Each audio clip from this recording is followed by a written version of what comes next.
L'histoire commence par la présentation d'un pays appelé Inomoto. À cette époque, Inomoto était une terre humaine. Malheureusement, l'ère humaine a pris fin lorsqu'un démon est soudainement apparu et a mis fin à la domination humaine. Cependant, il y a toujours eu des gens qui se sont opposés à la domination du démon et qui ont continué à lutter contre le démon. Il s'agit d'un groupe de personnes appelées Bushi, et les seuls à pouvoir s'opposer au démon. La scène se déplace dans une ville qui est toujours sous la domination du démon, appelée Tatsuyama. Les habitants de cette ville vénèrent un grand démon nommé Kishin. Nous sommes ensuite amenés à l'école de formation des mineurs de la ville. Il y a un étudiant nommé Musashi qui est doué pour l'exploitation minière. Musashi est connu pour être un génie et un travailleur acharné. Lors d'un cours théorique, le professeur explique que le samouraï est une personne maléfique qui utilise toujours la violence comme des monstres. Mais Musashi est convaincu que le samouraï est le seul pratiquant capable de combattre le démon. Depuis son enfance, Musashi aime manier le sabre et s'entraîne avec son meilleur ami Kojiro.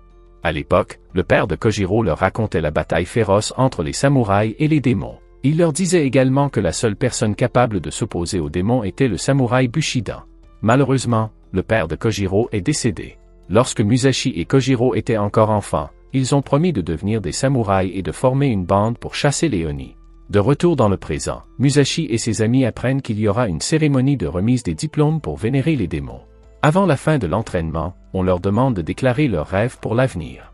Musashi a l'intention de mentionner son rêve de devenir samouraï, mais ce n'est pas facile. Musashi se précipite pour retrouver Kojiro dans sa maison, située dans un endroit isolé. Musashi invite Kojiro à quitter la ville pour exterminer les démons lors de la cérémonie de remise des diplômes. Contre toute attente, Kojiro a renoncé à son rêve et considère que l'histoire de son père n'était qu'un mensonge. Kojiro dit qu'il a oublié son rêve de devenir samouraï et qu'il préfère être mineur.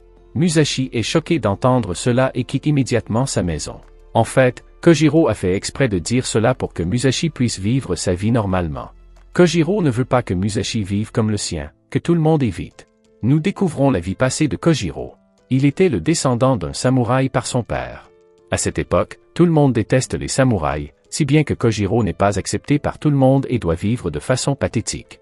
Le lendemain, la cérémonie de remise des diplômes commence et tous les élèves de la formation minière franchissent la porte des démons. Ils ne se rendent pas compte que les démons les ont trompés pendant tout ce temps, contrairement à Musashi, qui a l'intention d'exterminer les démons et qui montre sa détermination à Kojiro. Ils déposent ensuite leurs bagages et pénètrent dans le site minier. Ils sont surpris de voir que de nombreux mineurs travaillent sans se reposer. Beaucoup d'entre eux sont même morts dévorés par les démons. Musashi, qui s'en aperçoit, tente de combattre le démon et se rend compte que son arme se trouve à l'extérieur de la porte. Pendant ce temps, Kojiro trouve le sac de Musashi qui est resté dans sa maison. Il y trouve un carnet rempli de techniques de combat. La scène se déplace vers Musashi qui a été battu à plate couture par le démon. On lui explique que si Musashi a caché son rêve, c'est parce qu'il ne voulait pas être mis à l'écart par ses amis s'il découvrait son véritable rêve. Pour la première fois, il révèle son rêve d'être un samouraï. Heureusement, Kojiro arrive à temps et parvient à le sauver des mains du démon. Tous deux se lancent alors dans un combat contre le démon. Au milieu du combat, une lumière apparaît soudain, indiquant la présence d'un démon très puissant connu sous le nom de Kishin. Musashi et Kojiro tentent d'aller voir à l'endroit où se trouve la lumière. Ils y découvrent une silhouette rouge ressemblant à un poulet à cornes. Devinant qu'il s'agit de Kishin, Musashi entreprend de tuer le démon en le coupant en deux. Mais le démon a apparemment une capacité de régénération qui lui permet de reprendre sa forme. Ses adorateurs s'approchent alors et font une offrande à Kishin. Après avoir mangé l'offrande, le démon évolue soudain, devenant plus grand et plus dangereux qu'auparavant. En un instant, Musashi et Kojiro sont attaqués et, d'un seul coup, le démon parvient à les envoyer voler à l'autre bout du terrain.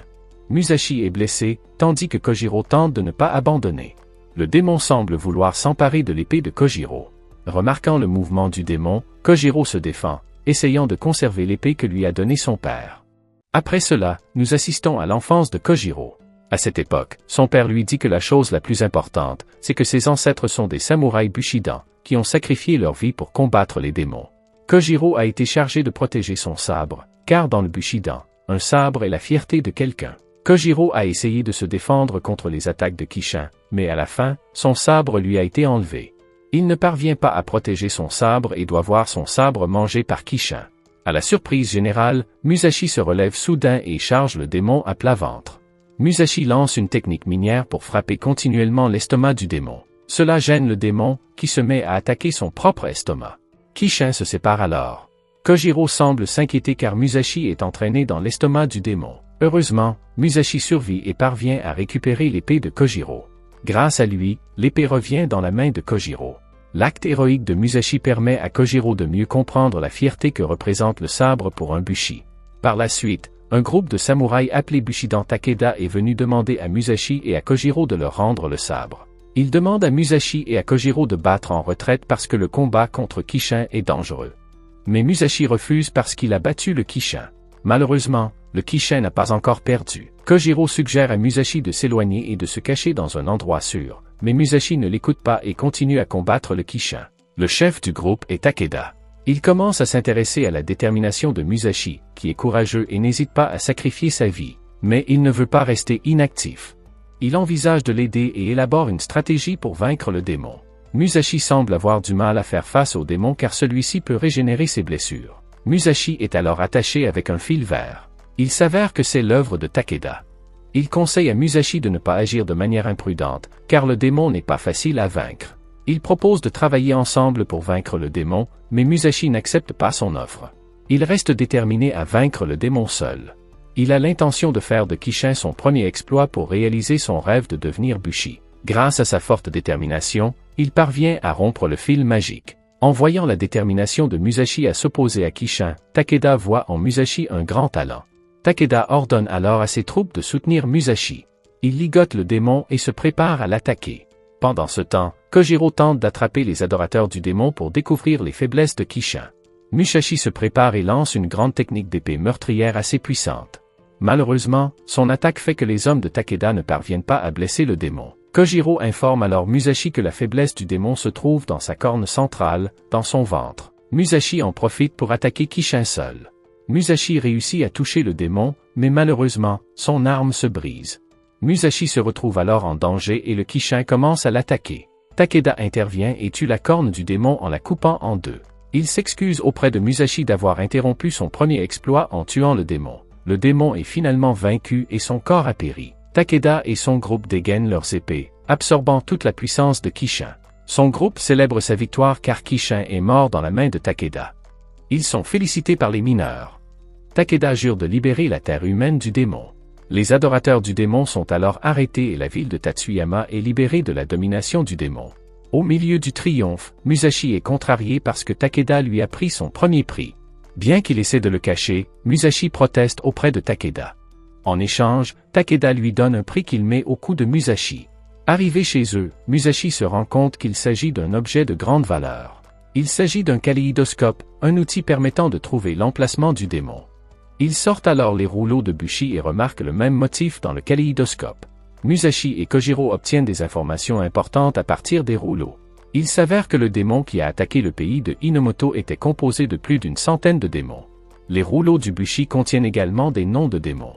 L'un d'entre eux a été vaincu à ce moment-là. L'un des rêves qui n'a jamais été atteint est le but ultime des Bushi. L'artefact du trésor sera obtenu par le Bushi le plus fort qui pourra vaincre le Kishin le plus fort, qui sera connu comme l'unificateur de la terre et qui sera couronné roi. Après avoir compris, Musashi court voir Takeda et lui parle du but ultime du Bushi, qui n'a encore jamais été atteint. Musashi décide de réaliser son rêve et de tuer tous les Kishins du pays de Inomoto. Le lendemain matin, Kojiro et Musashi décident de quitter la ville de Tatsuyama, et leur voyage commence. Musashi dit à Kojiro qu'il est reconnaissant d'avoir rencontré Kojiro et son père. La scène change pour montrer une belle fille aux cheveux verts au bord d'une rivière. C'est Tsugumi. Le voyage de Musashi et de Kojiro commence. Il convient de prendre soin l'un de l'autre, quoi qu'il arrive. Les jours passent jusqu'au 7e jour. Ils n'ont plus rien à manger. De plus, ils doivent pousser leur vélo. Heureusement, il y a une rivière devant eux et ils décident d'y pêcher. Contrairement à Musashi qui se nourrissait au dortoir, Kojiro a dû apprendre à survivre seul et a acquis des compétences d'autosuffisance en commençant à pêcher et en se moquant de Musashi qui n'attrape pas de poissons.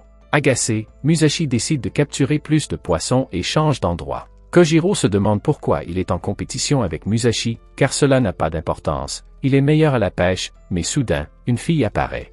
Musashi, incapable d'attraper quoi que ce soit, se demande pourquoi ils se battent et revient vers Kojiro pour s'excuser, mais il le voit blessé sur le sol.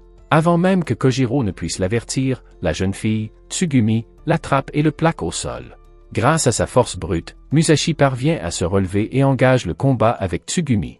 Musashi se rend compte qu'elle a quelques compétences, mais qu'elles sont légères et faibles, et se demande comment elle a pu vaincre Kojiro. Tsugumi commence alors à agir différemment et déclare que Musashi est belle et qu'elle aime les hommes forts.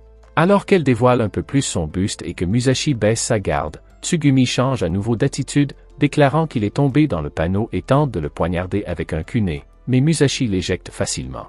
Elle s'étonne que cela n'ait pas fonctionné sur lui, compte tenu de la réussite de Kojiro, et Musashi s'étonne que cet acte de séduction ait permis d'obtenir Kojiro. Sachant qu'elle n'obtiendra pas Musashi, Tsugumi décide de passer aux choses sérieuses et sort ses armes. Un klaxon retentit alors, et Tsugumi prend leur véhicule et s'en va.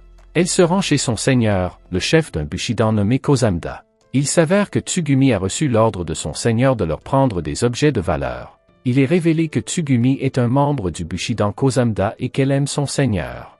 Pendant ce temps, Musashi et Kojiro poursuivent Tsugumi jusqu'à la forteresse de Kozamda Bushi. Ils entrent dans la forteresse et cherchent leur véhicule. Ils explorent la forteresse et rencontrent Tsugumi. Tsugumi les accueille et les emmène explorer la forteresse. Étonnamment, il y a une ville remplie d'habitants à l'intérieur de la forteresse. Tsugumi explique que les Bushi Castles peuvent voyager pour localiser Kishin grâce à tous ceux qui y vivent. Tsugumi a une grande sœur nommée Tsubame, mais elle est décédée lors d'une bataille. Après la perte de sa sœur, Tsugumi n'a plus de famille, tout comme Musashi et Kojiro. Kozamda invite Musashi et Kojiro à dîner. Il suppose que Kojiro et Musashi sont des Bushi de premier ordre, qui ont tué de nombreux Kishins. Il leur propose alors de se battre aux côtés des Bushi de Kozamda. Cependant, Musashi et Kojiro ne comprennent pas ce qu'est Kitetsu, ce qui surprend Tsugumi et M. Kozamda. Ce dernier déclare qu'ils sont inutiles et ordonne à Tsugumi de les attacher et de les enfermer. Tsugumi utilise alors ses armes et capture Musashi et Kojiro. Kozamda est furieux car Tsugumi ne lui a pas apporté de Bushi puissant. Kozamda demande à Tsugumi de faire appel aux habitants pour combattre les démons. Tsugumi n'est pas d'accord avec sa décision, mais elle se soumet toujours à ses paroles comme si elle cachait quelque chose. Après cela, Tsugumi rend visite à Kojiro et Musashi dans la prison et leur demande s'ils ne connaissent vraiment pas Kitetsu. Elle leur explique qu'il s'agit de la poussière de fer qui apparaît après la mort d'un Kishin et qui possède un pouvoir que le Bushi utilise pour combattre les Oni. Tsugumi révèle qu'un troupeau d'Oni se dirige vers le château. Musashi se rend compte que Tsugumi s'enferme dans son mutisme. Musashi comprend qu'elle essaie de dire que les habitants de la ville vont mourir et qu'elle est contre la mobilisation totale, mais elle ne peut pas le dire à voix haute et se met à pleurer et à s'enfuir. Peu de temps après, on aperçoit un troupeau d'Oni qui se dirige vers le château.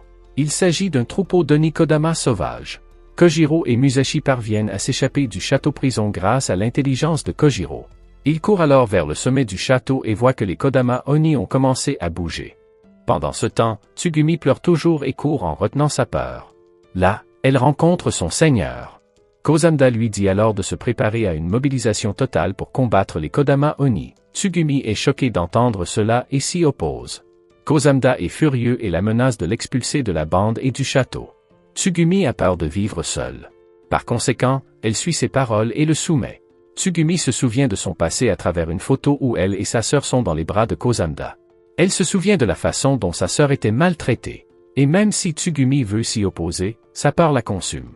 Soudain, elle est surprise par la présence de Musashi et Kojiro qui ont fait irruption dans la pièce. Ils sont à la recherche de leurs épées. Au début, Tsugumi est effrayé et considère Kozamda comme son seigneur. De plus, sa peur lui a fait perdre confiance en elle. Heureusement, Musashi parvient à la calmer et à dissiper sa peur. Il la convainc de se battre ensemble.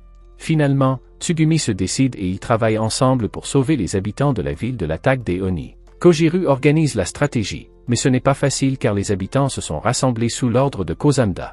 Les gens sont surpris d'apprendre qu'ils doivent combattre les Oni, d'autant plus que la plupart d'entre eux sont des femmes et des enfants. Au milieu de la panique, Kojiro commence à mettre son plan à exécution. Il jette quelque chose dans une torche enflammée, ce qui fait grossir le feu et se propager la fumée. Ils sont alors surpris par la présence de Tsugumi qui est déjà au sommet du bâtiment. Tsugumi fait preuve de courage et prononce son discours pour gagner du temps, tandis que Kojiro et Musashi ont massacré les troupes de Kozamda. Il s'avère que la fumée a été délibérément créée pour gêner la vision des troupes. Musashi et Kojiro en profitent pour attaquer les troupes en place. Cependant, les gens ont toujours peur de Kozamda et ne bougent pas lorsqu'ils déclarent que la désertion est un crime et menacent leurs familles entières de la peine de mort. Finalement, Tsugumi décide de vaincre Kozamda lui-même pour donner du courage au peuple. Malheureusement, toutes les attaques de Tsugumi peuvent être facilement évitées. Kojiro et Musashi ne peuvent que voir et retenir les troupes restantes. Tsugumi est même réduite à l'impuissance lorsqu'elle est assommée et battue sans relâche. Mais Tsugumi refuse d'abandonner. Elle vomit du sang sur le visage de Kosamda, lance son arme Kitetsu et le duel continue. Avec beaucoup de difficultés, Tsugumi parvient finalement à battre Kosamda. Sa défaite fait que les gens osent bouger et quitter le château avant l'arrivée des démons.